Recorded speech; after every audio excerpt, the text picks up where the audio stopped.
cristiano y no le han enseñado que el Antiguo Testamento son fotografías, que son cuadros, que son alegorías, entonces uno está muy limitado para entender todos los detalles que Dios le quiere dar para que viva una vida agradable a Él.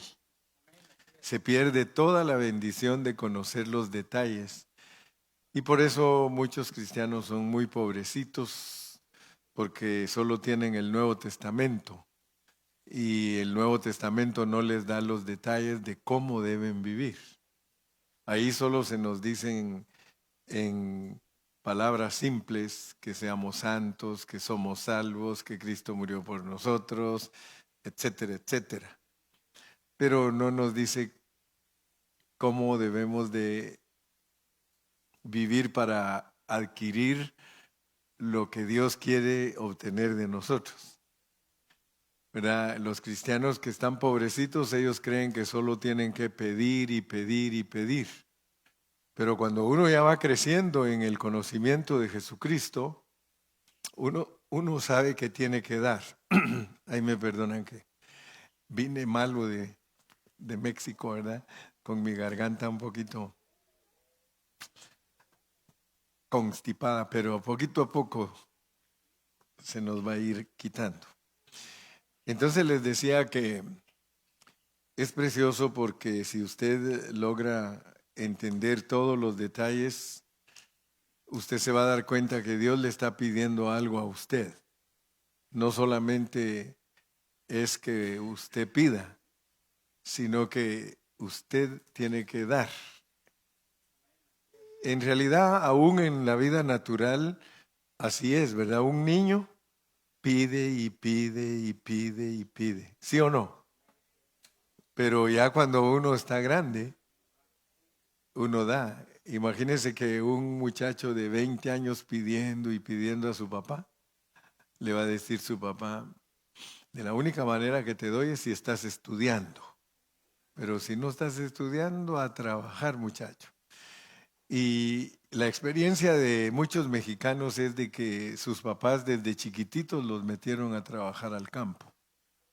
Esa es la experiencia de casi todos los mexicanos de rancho.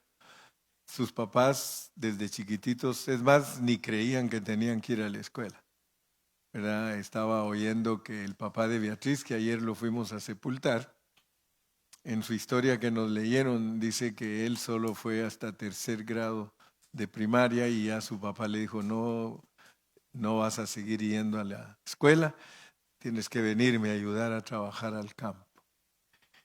Y eso lo que pasa es de que la persona no se desarrolla mucho intelectualmente, pero gracias a Dios porque él, aunque solo fue a tercero de primaria, sus hijos estudiaron, Beatriz es doctora, qué tremendo, ¿ah? Y su hijo también tiene bachelor's, yo creo que tiene maestría también, no sé si tiene maestría, ¿verdad? Juan también tiene maestría. Entonces esa es la bendición de muchos hermanos que vinieron de México para acá y ahora sus hijos están bien preparados, porque uno sabe lo que cuesta ganar la vida allá y uno quiere que sus hijos se la ganen más fácil.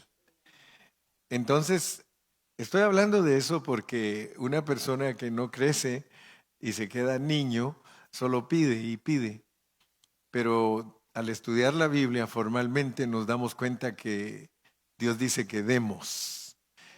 Y entonces al estudiar estas palabras, vamos a ir a segundo de Crónicas. Ahí se recuerdan que se dice segundo de Crónicas, segundo de Reyes, porque son libros. Y casi todos decimos segunda de Crónicas, como que fuera libra. Es libro. Segundo de Crónicas. Amén.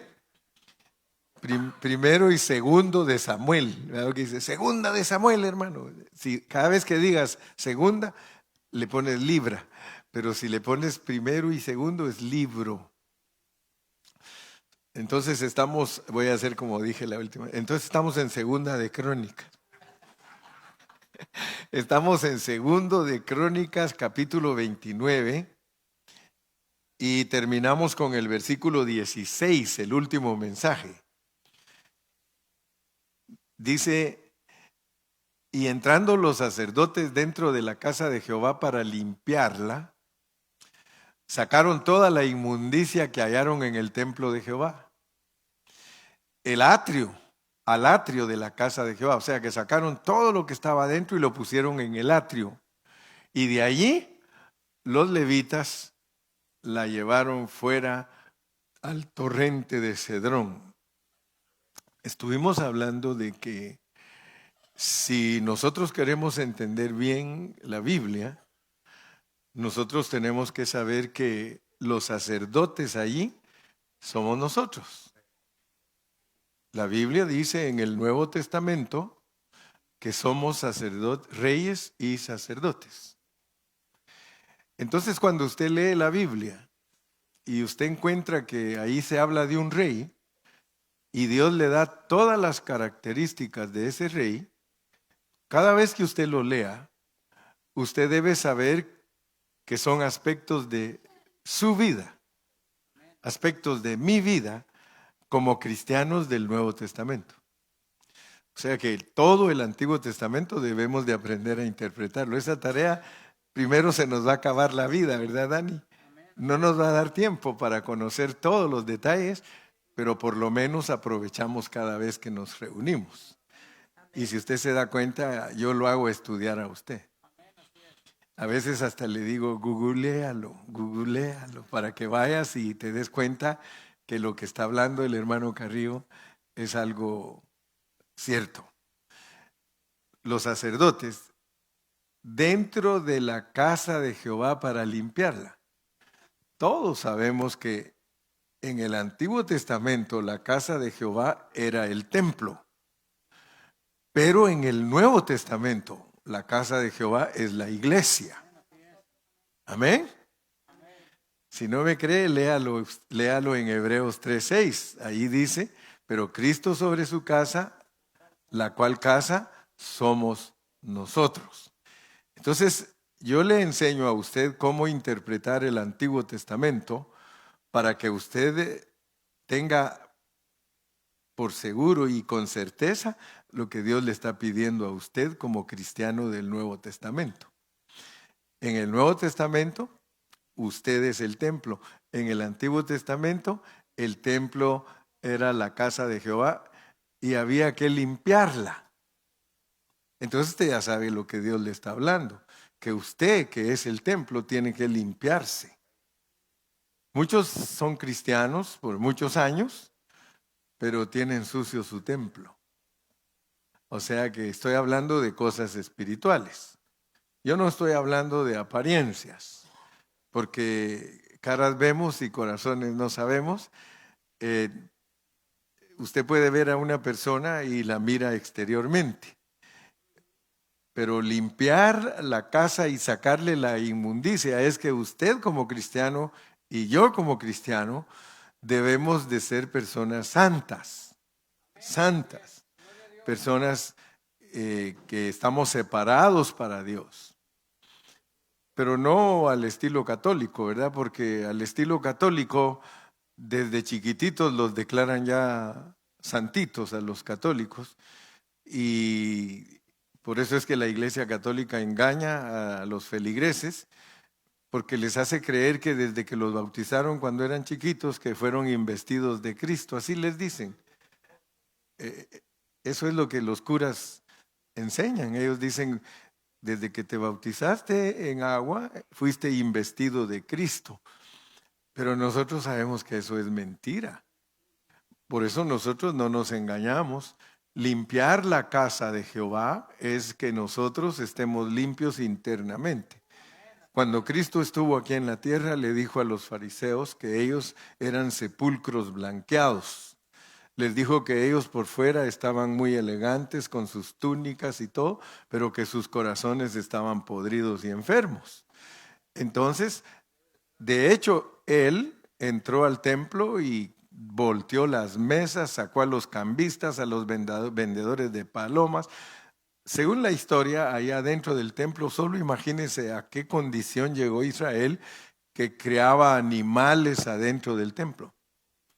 Por supuesto que esa es una lección para nosotros, que puede ser que nosotros, siendo los templos de Dios, hay muchos animalitos criándose adentro de nosotros, ¿verdad? Y por eso es que nos tenemos que limpiar.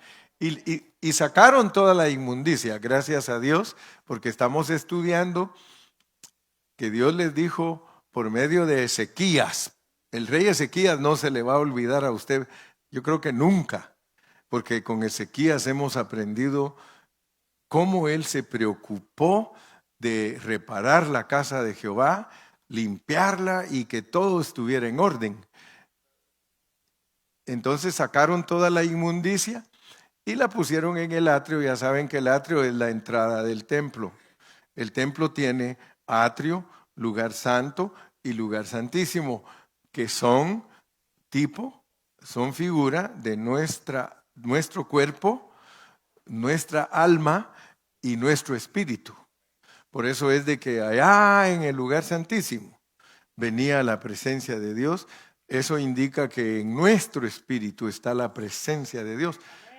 Pero si nosotros ponemos atención a la enseñanza bíblica y nos ejercitamos, nosotros vamos a aprender mucho, porque el velo se rasgó. El velo se rasgó cuando Cristo murió en la cruz, y desde entonces ya no hay lugar santo y santísimo, sino que todo se volvió santísimo, denotando, enseñando que cuando nosotros tenemos a Cristo en nosotros, si cooperamos con Él, Él va a ganar nuestras almas. Y entonces nuestro espíritu y nuestra alma se va a volver un solo lugar, que es que nuestro espíritu, que nosotros le permitimos a Cristo ganar nuestra alma, y entonces el templo de nosotros se vuelve un templo con puro lugar santísimo adentro. El cuerpo representa el atrio, pero el cuerpo se muere. Y por eso les recomiendo que cuando lean Apocalipsis, allí se van a dar cuenta ustedes que el santuario celestial no tiene atrio. No tiene atrio, solo tiene lugar santísimo, pero es porque se rompió el velo y denotando que nosotros vamos a finalizar nuestra carrera con cuerpo glorificado. Por eso no hay atrio, porque el cuerpo glorificado ya va a ser algo celestial, ya no terrenal. Amén. Entonces, si ustedes me entendieron esta parte, y de allí los levitas la llevaron fuera al torrente de Cedrón. Hoy cuando entré en esta noche me saludó Juanito Alencastro y me dijo, el torrente de Cedrón, ¿verdad, pastor? Así me recibió hoy. Dije, oh, amén, santo, el torrente de Cedrón, porque me está saludando con una palabra bíblica, ¿verdad? Y ya luego me dijo lo que era. Porque el torrente de Cedrón es las aguas negras que salen de la ciudad de Jerusalén. Fíjense, ¿a dónde fueron a tirar todo lo que era inmundicia del templo?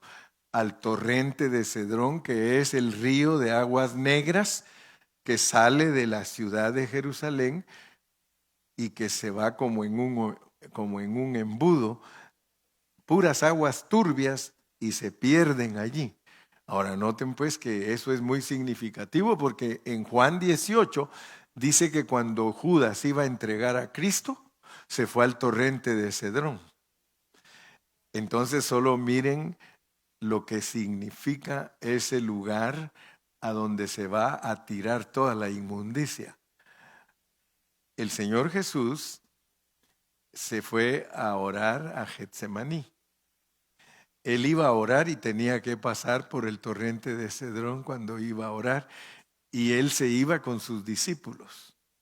Cuando ustedes leen Juan 18, ustedes se dan cuenta que para Cristo era el lugar en donde se iba a venir a acumular todo el sufrimiento en la cruz para perdonar a nosotros nuestros pecados. O sea que Él tuvo que pasar por esa aflicción para morir por nuestros pecados. Entonces, noten pues qué importante es entender la palabra de Dios en la manera que el Espíritu Santo la escribe. La escribe en una manera sorprendente, grandiosa, porque nos muestra que el rey David hizo lo mismo en ese torrente de Cedrón. Su hijo lo andaba persiguiendo porque quería tomar el trono. Entonces su hijo es tipo del enemigo que quería tomar el trono. Él se fue y atravesó la torrente de Cedrón, tipificando que por un ratito él se separó del trono, porque él esperaba en Dios que su hijo iba a ser derrotado por Dios para regresar él victorioso y tomar el reinado. Ese es Cristo. Cristo está en esos momentos en el torrente de Cedrón mostrándonos su muerte y mostrándonos que en la cruz Él nos perdona todos nuestros pecados. ¿Quién se puede imaginar que en ese versículo dice todo eso? Solo aquel que estudia la Biblia. Por eso yo soy famoso en todas partes. Estudia, hermano, estudia la Biblia. No seas un cristiano flojo, no seas un cristiano indolente, no seas un cristiano que te acostumbras a estar ahí solo sentado escuchando y no estudias tu Biblia. Estudia tu Biblia. Oye los mensajes. A mí me gusta cuando un hermano me dice, hermano, fíjese que ya oí 3 veces tal mensaje y al fin entendí. Qué bueno. Entonces con eso podemos pasar al 17. Vamos a leer ahora. 17 dice, comenzaron a santificarse. Recuérdese que si se consagra la casa, es que nosotros estamos consagrados. ¿Amén o no amén? Comenzaron a santificarse el día primero del mes primero, y a los 8 del mismo mes vinieron al pórtico de Jehová. Si queremos seguir estudiando la Biblia y entendiéndola, tenemos que saber qué significa en la Biblia un día, qué significa en la Biblia un mes, qué significa en la Biblia 8. Y entonces vamos a descubrir que cuando Dios nos comienza a santificar a nosotros, un día representa cosas milagrosas de Dios, de la noche a la mañana, un día. Un mes representa cosas que Dios opera en nosotros que toma un poquito más de tiempo. Cuando se habla de un año, son cosas que Dios tarda más en hacerlas en nosotros. Todo cristiano normal sabe que su vida cristiana es un proceso. Un proceso. Desde que se inicia como cristiano hasta que llega a su consumación, que es cuando nos morimos aquí. Nos morimos en esta tierra y se acabó nuestra carrera.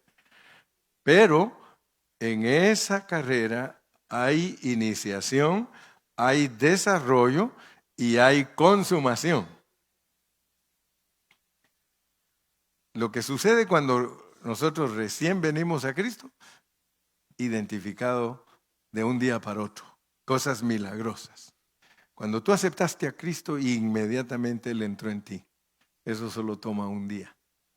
Pero dice por eso, mira, comenzaron a santificarse el día primero del mes primero, denotando que inmediatamente después de que ellos se santificaron y empezaron a vivir una vida espiritual semejada o usando esa semejanza para nosotros, ya en el mes van a haber cambios. En inglés ponen seasons, ¿verdad? ¿Se recuerdan ustedes que una vez los discípulos le preguntaron a Cristo, ¿restaurarás el reino en este tiempo? Y Él les contestó, no les toca a ustedes conocer las sazones, pero es esa palabra seasons. Y los seasons son meses. Los meses marcan estaciones, los años marcan cambios completos. Entonces, a los 8 días, el 8 es nuevo comienzo. Cuando nosotros venimos a Cristo sucede un milagro el primer día, pero Dios empieza un proceso que va a tardar unos cuantos días más, 30 días, y es un nuevo comienzo del mismo mes. Es un nuevo comienzo del mismo mes, porque el 8 es nuevo comienzo. Y entonces se van a la puerta del templo, y santificaron la casa de Jehová en 8 días. Santificar la casa. Ahora, si lo queremos traducir al Nuevo Testamento, porque muchos no saben transferir la Biblia del Antiguo Testamento al Nuevo Testamento. Ellos no saben cómo se hace, a menos que Dios use un maestro que les enseñe cómo se hace, porque hay que aprender a transferir los versículos. Por eso se dan cuenta ustedes que los cristianos que usan el Antiguo Testamento literalmente cometen errores. Por ejemplo, mire, los pentecostales, ellos le enseñan, los que son legalistas, ellos le enseñan a los hermanos, a las hermanas más bien dicho, que no deben usar pantalón. Así los legalistas pentecostales hispanos, porque en los gringos no he visto yo que exijan así. Pero los hispanos, sin embargo, exigen que la mujer no use pantalón. ¿Y qué versículo usan? Uno del Antiguo Testamento. Ahora que usted ya sabe que las sombras son sombras, usted dice, esos hermanos viven sombras. Y quiero decirles, la mayoría de cristianos que no estudia la Biblia, la mezcla de Antiguo y Nuevo Testamento, esa mezcla, y entonces están pidiendo cosas que son sombras. Ellos usan Proverbios 22:5, donde dice, no usará la mujer traje de hombre, traje de varón. Pero ¿cómo pasamos esa enseñanza para el Nuevo Testamento? Es muy sencillo. Si allá dice que la mujer no use traje de varón, en el Nuevo Testamento significa que la mujer no tome el lugar del hombre.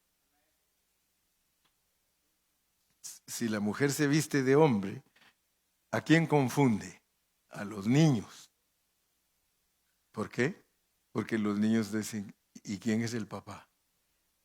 ¿Verdad? Y por eso es, bueno, gracias a Dios que las mujeres hoy día, al aplicar ese versículo, yo me recuerdo que había un pastor que era bien legalista, y le dijo a la esposa, le dijo a la hermana de la iglesia, le dijo, hermana, es que tú andas vestida de hombre, andas con pantalón. Y entonces ella dijo, espéreme, pastor, ahorita me voy a ir a poner una falda. Y se metió al cuarto y se puso una falda y traía el pantalón y le dijo al pastor, le regalo este pantalón porque dice usted que es de hombre. Y él dijo, no, ese es de mujer. ¿En qué quedamos pues? Porque el pantalón que es de mujer. No lo hacen en estilo de hombre. Yo a veces me he confundido porque mi esposa pone la ropa y me meto el dedo y me dice, Gilberto, y como los dos estamos de buen tamaño, me queda, pero digo, este no tiene bolsas, es de mujer. Pero noten pues que no se puede traer los versículos del Antiguo Testamento al Nuevo como una realidad, porque es una sombra. ¿Me explico?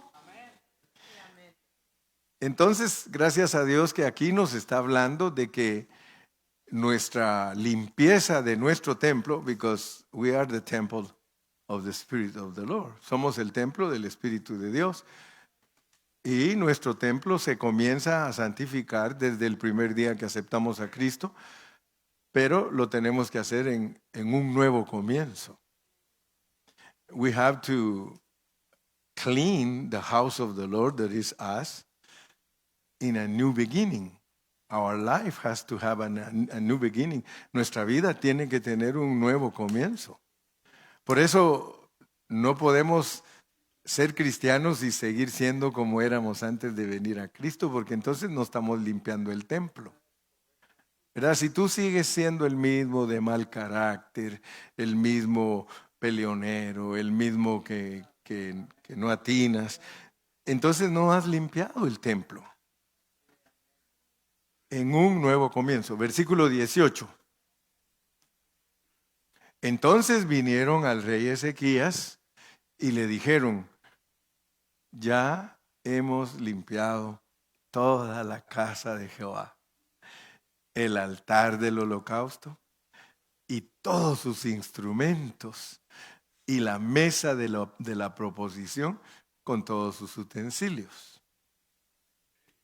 Aquí ya tenemos que aprender a ejercitarnos más, porque aquí al llegar a Ezequiel le dice: ya hemos limpiado toda la casa de Jehová. Está hablando de nosotros.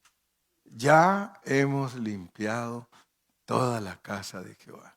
Mira cómo nos va a preparar ahorita, porque del versículo 10 al 20 ustedes van a ver qué nos va a mostrar Dios.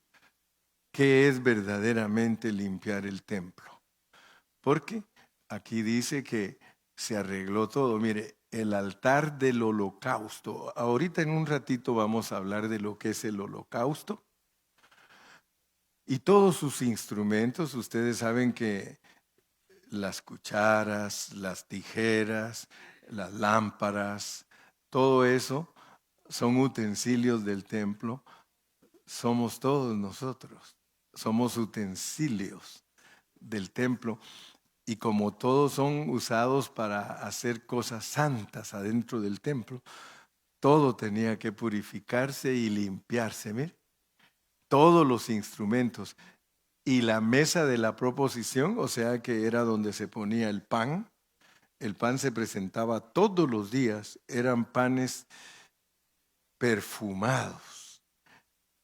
Imagínense, es la palabra de Dios. Dicho en otras palabras, valga la redundancia, cuando nosotros hablamos de limpiar la mesa y los instrumentos y la mesa de los panes, está hablando de la palabra con todos sus utensilios. Cada vez que Dios nos habla de utensilios, somos nosotros los utensilios, nosotros somos los vasos, nosotros somos todos los instrumentos que usa Dios para operar en su casa. Por eso todos tenemos que ser santos. Yo no sé a los ojos de Dios qué clase de instrumento eres tú, si eres una tenacita para remover ahí algo, si eres un vasito donde se toma algo, o si eres la mesa donde se pone el pan. Todos sus utensilios. Versículo 19. Asimismo hemos preparado y santificado todos los utensilios que en su infidelidad había desechado el rey Acaz. Nosotros estamos viviendo en tiempos que la iglesia está pervertida. Las enseñanzas están pervertidas.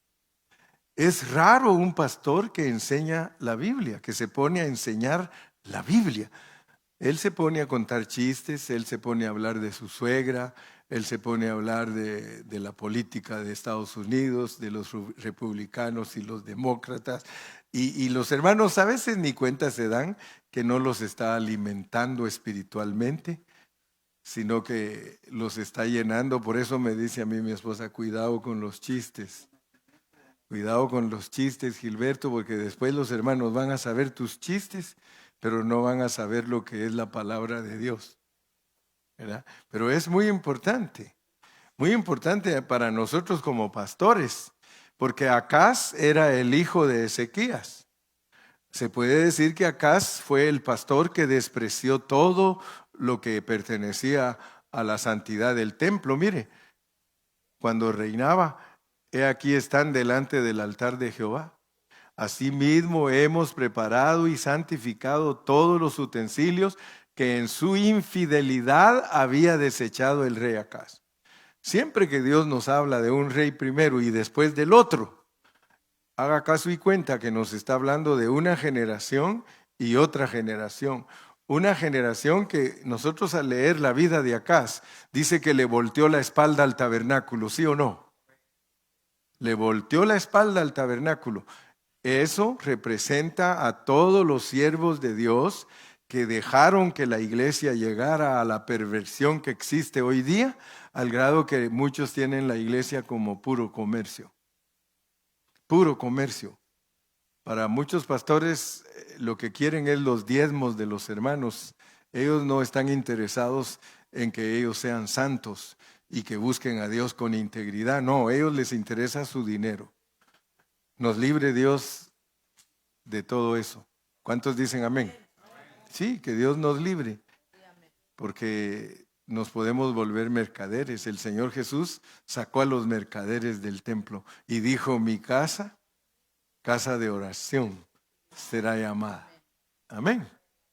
Bueno, entonces hasta ahorita voy a empezar a predicar. No se crean, ya casi termino. Solo les voy a dar un poquito porque lo que nos ocupa es del 20 al 30. Vamos a leerlo porque ese es el siguiente mensaje. Ese del 20 al 30. Segundo de Crónicas 29, 20 al 30. Este va a ser el mensaje siguiente. Porque aquí nos va a declarar Dios cómo nosotros podemos, no en teoría, sino en vida práctica, ser los templos totalmente consagrados para Dios. Oigan bien lo que dije, lo voy a repetir. En los versículos del 10 al 30 vamos a encontrar la manera de Dios de ser los templos totalmente consagrados para Dios. ¿Quieres tú ser el templo consagrado para Dios? Versículos del 20 al 30. Y levantándose de mañana el rey Ezequías, reunió los principales de la ciudad y subió a la casa de Jehová. Vamos a leerlos primero y después vamos a disertar sobre ellos. Y presentaron 7 novillos. Nosotros tenemos que saber qué significa todo esto, porque si no, no vamos a saber qué es consagrar el templo verdaderamente. Presentaron 7 novillos, 7 carneros, 7 corderos y 7 machos cabríos para expiación, oigan bien, por el reino, de templo a reino. Oigan bien, porque eso es muy importante para nosotros los cristianos. Nosotros somos el templo de Dios, pero nos quieren dar el reino. Por el santuario y por Judá. Va a haber expiación con expresión séptuple. Vamos a hablar pues. Va a haber expiación séptuple por el reino, por el santuario y por Judá. Y dijo a los sacerdotes hijos de Aarón que los ofreciesen sobre el altar de Jehová. 22. Mataron pues los novillos y los sacerdotes recibieron la sangre y la esparcieron sobre el altar. Mataron luego los carneros y esparcieron la sangre sobre el altar. Asimismo mataron los corderos y esparcieron la sangre sobre el altar. 23. Después hicieron acercar delante del rey y de la multitud los machos cabríos para la expiación y pusieron sobre ellos sus manos. Y los sacerdotes los mataron e hicieron ofrenda de expiación con la sangre de ellos sobre el altar para reconciliar a todo Israel, porque por todo Israel mandó el rey hacer el holocausto y la expiación. Puso también levitas en la casa de Jehová con címbalos, salterios y arpas, conforme al mandamiento de David, de Gad, vidente del rey, y del profeta Natán, porque aquel mandamiento procedía de Jehová por medio de sus profetas. Y los levitas estaban con los instrumentos de David y los sacerdotes con trompetas. Entonces mandó Ezequías sacrificar el holocausto en el altar. Y cuando comenzó el holocausto, comenzó también el cántico de Jehová con las trompetas y los instrumentos de David, rey de Israel. Y toda la multitud adoraba, y los cantores cantaban, y los trompeteros sonaban las trompetas. Todo esto duró hasta consumirse el holocausto. Y cuando acabaron de ofrecer, se inclinó el rey y todos los que con él estaban y adoraron. Entonces el rey Ezequías y los príncipes dijeron a los levitas que alabasen a Jehová con las palabras de David y de Asaf, vidente, y ellos alabaron con gran alegría y se inclinaron y adoraron. Sería bueno que todos supiéramos lo que significa todo eso, ¿verdad? ¿No les dan ganas a ustedes de saber lo que significa todo eso?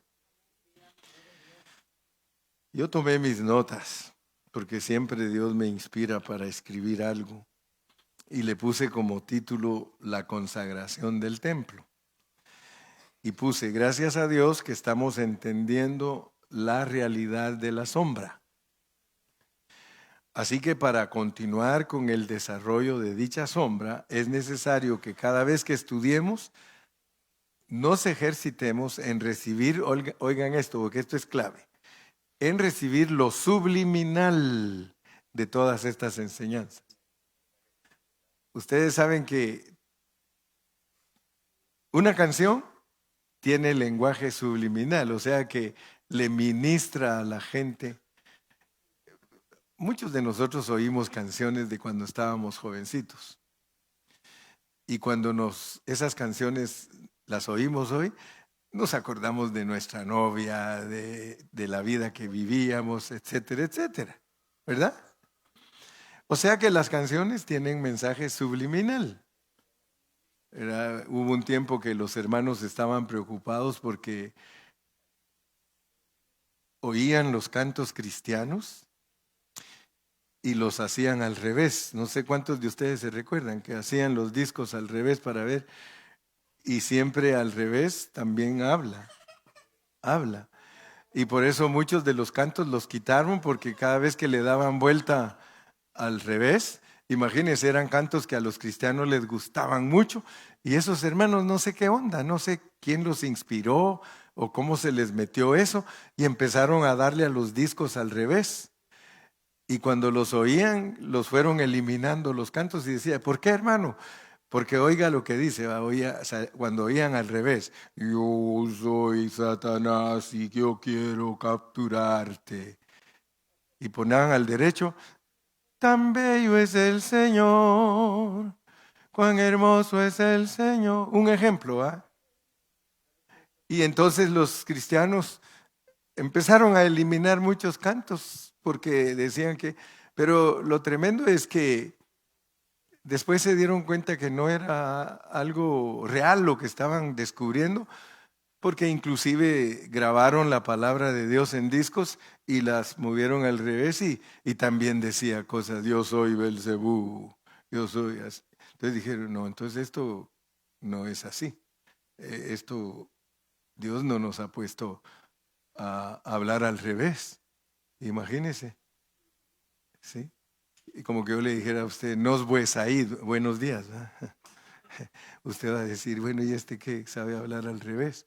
¿Verdad? Pero ya están dormidos ustedes, ¿o qué pasa?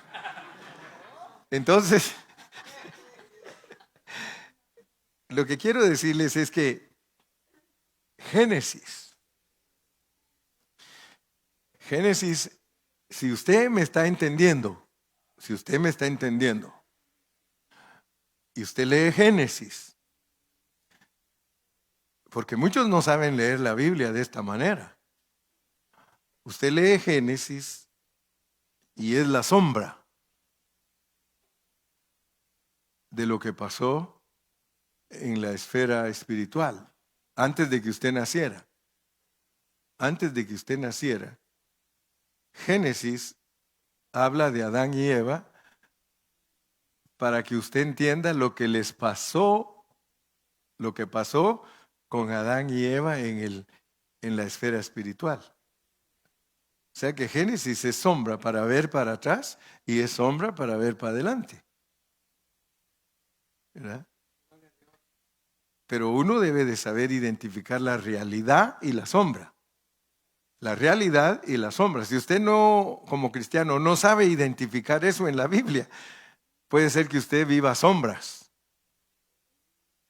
Pero la realidad, por ejemplo, Génesis, usted mira para atrás, la realidad fue antes de que nosotros viniéramos aquí. Esa es la realidad. Pero nos la presentan en sombra. Adán y Eva, Cristo y la iglesia. Es usted y Cristo. Usted y Cristo.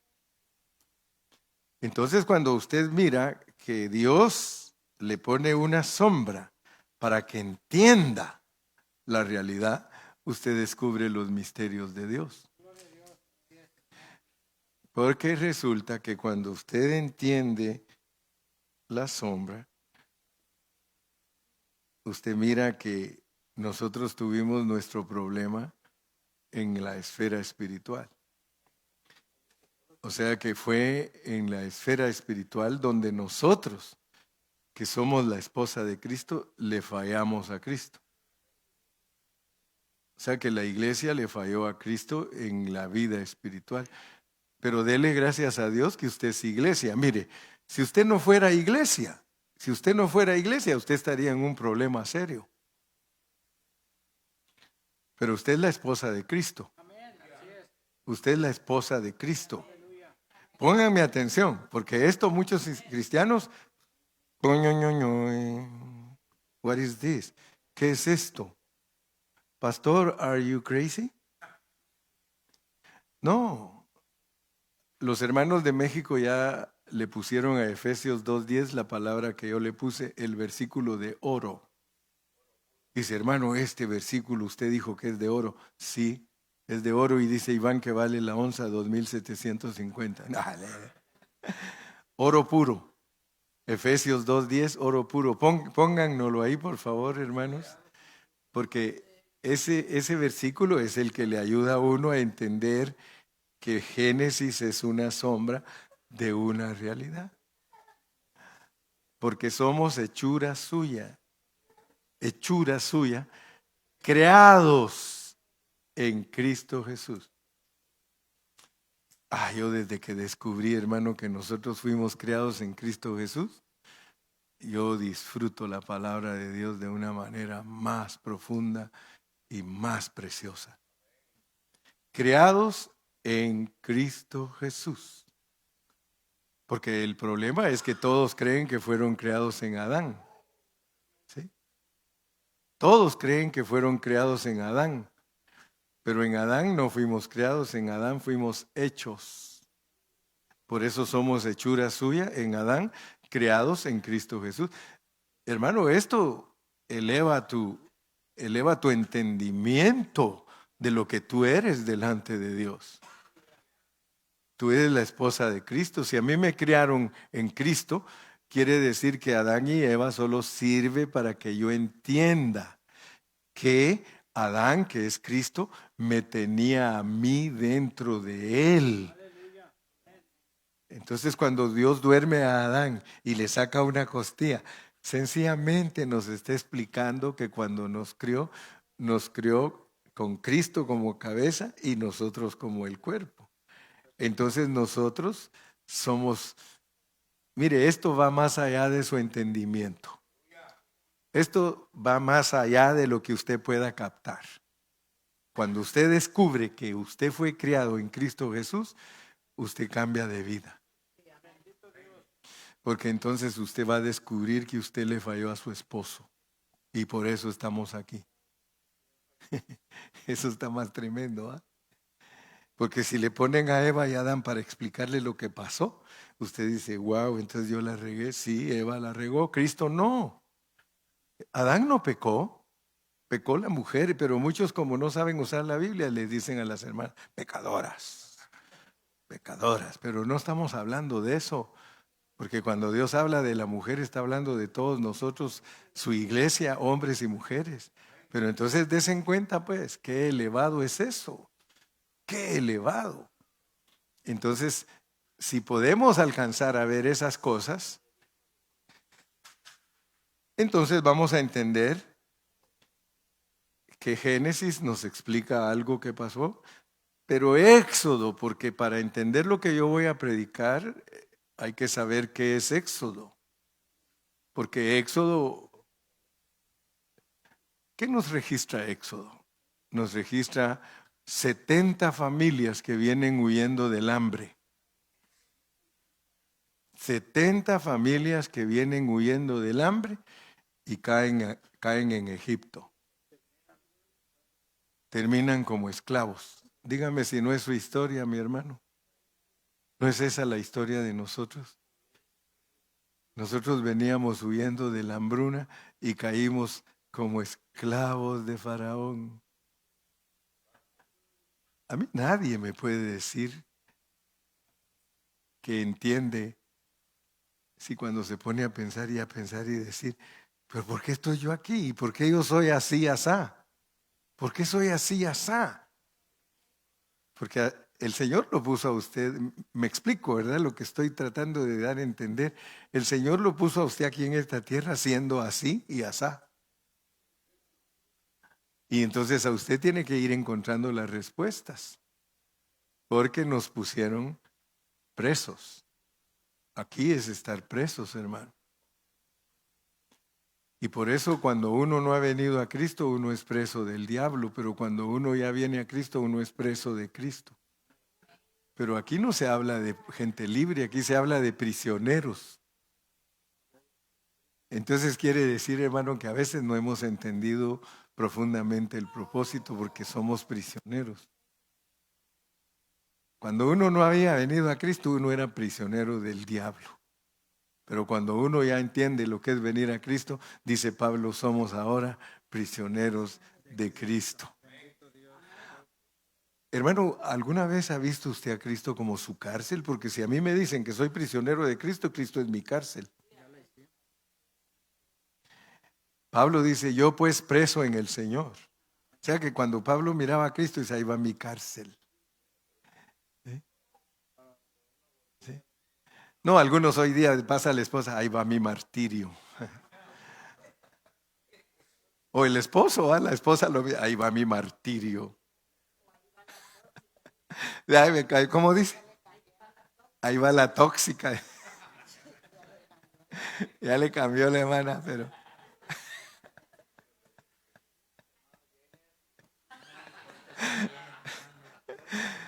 ¿Verdad que Yenner como que ha dicho así, Yenner, ahí va mi tóxica? Ella misma se delató. No, pero quiero que por favor ustedes vean la realidad. Miren la realidad, porque Dios nos quiere hablar de que el templo sea totalmente consagrado. Y solo quiero empezar, y si Dios me da vida, sigo el domingo. Regresemos a Segundo de Crónicas, capítulo 29 y versículo 20. Solo les voy a introducir y el domingo ya hablamos más detalladamente. Y levantándose de mañana el rey Ezequías reunió a los principales de la ciudad y subió a la casa de Jehová.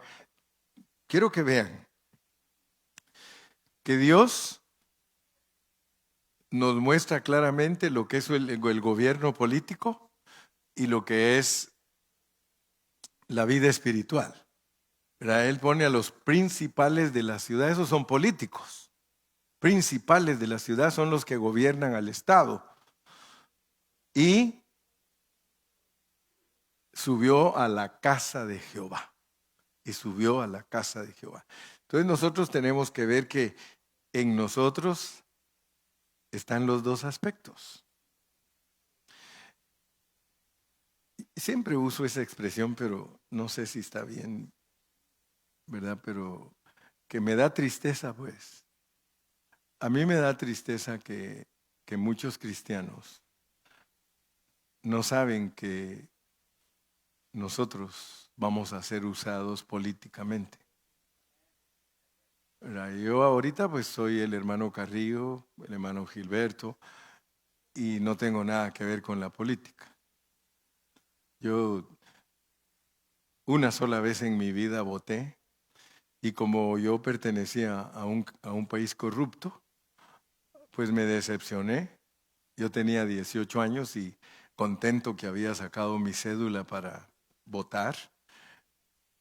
Y todo Guatemala votó por un presidente que a todos nos caía bien porque ofrecía cosas buenas para Guatemala. Y toda Guatemala votó por él. Y la decepción más grande que llevé fue que no ganó él. Y todo usted le preguntaba, ¿por quién votaste? Por Ríos Montt. ¿Por quién votaste? Por Ríos Montt. ¿Por quién votaste? Por Ríos Montt. Y resulta que no ganó. Entonces todos estábamos convencidos que nuestros países son manipulados y que una cierta élite de personas son las que ponen a los gobernantes. Entonces ya nunca más volví a votar, hasta la fecha. Ya me vine a Estados Unidos, agarré mi ciudadanía y a mí no me importa quién quede, porque es Dios el que pone reyes y quita reyes. Pero yo respeto a los que votan, porque pues si no tienen otra cosa que hacer, que lo hagan, ¿verdad? Yo respeto al que vota, pero tal vez por mi trasfondo. Es como a veces me dice a mí mi hijo, me dice, Dad, you are not in Guatemala anymore. Está en los Estados Unidos. Sí, le digo, mi hijo, pero vengo tan dañado que yo no creo. Pero yo sé que la política la pone Dios. Yo sé que es Dios el que pone a los políticos, porque nosotros vamos a ser políticos, sí, si nos instruimos en la manera que Dios quiere que estemos instruidos, ¿verdad? Si usted agarra la onda, el hermano Carrillo lo va a hacer un buen político para el reino. Y dice Dios que le va a dar 10 ciudades a unos, a otros 5. Yo a veces lo molesto a los hermanos, le digo, te van a dar Pomona y Chino. Y dice, no, yo quiero rancho, dice, y más, quiero las mejores ciudades.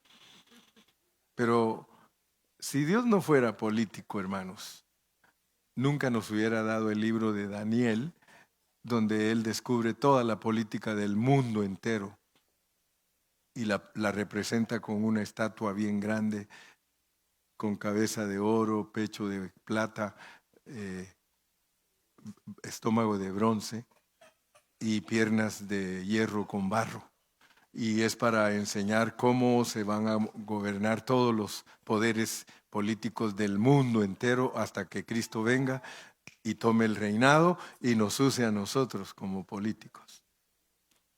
Por eso es que los testigos de Jehová están locos, porque ellos quieren reinar ahí. Ellos quieren reinar.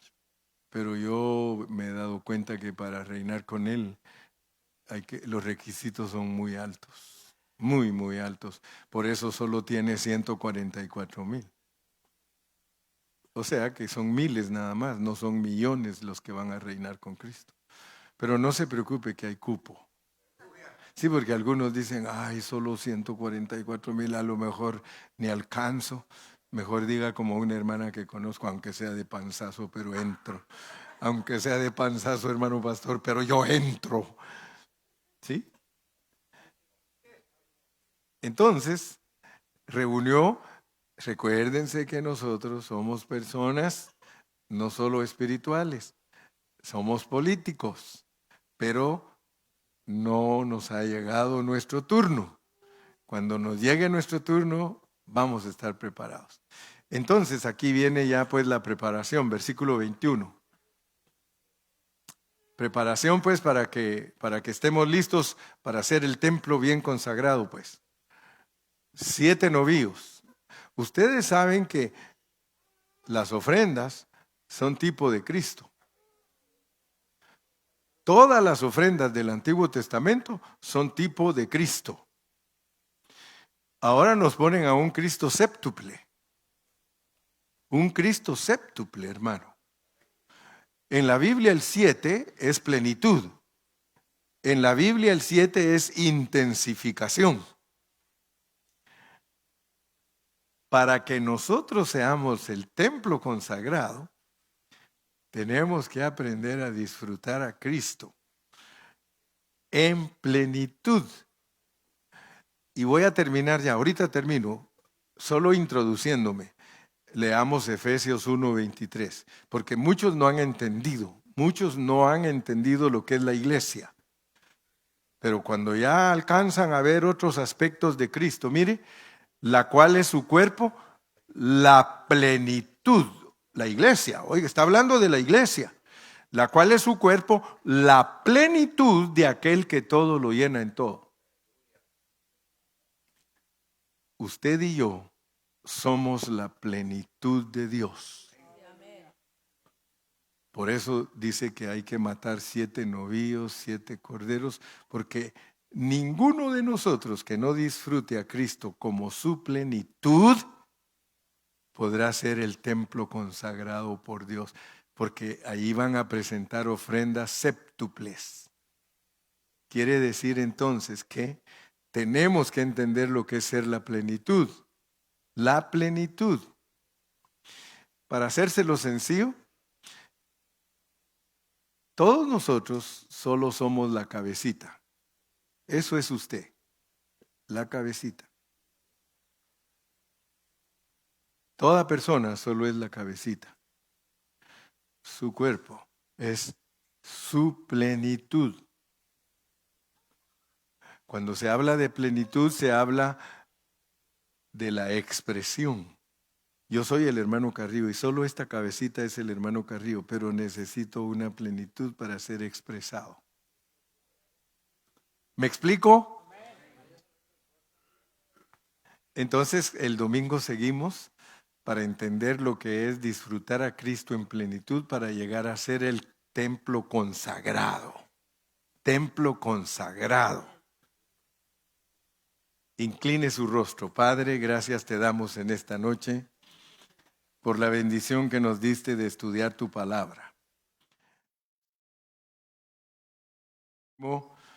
Anhelamos, Señor, aprender todos estos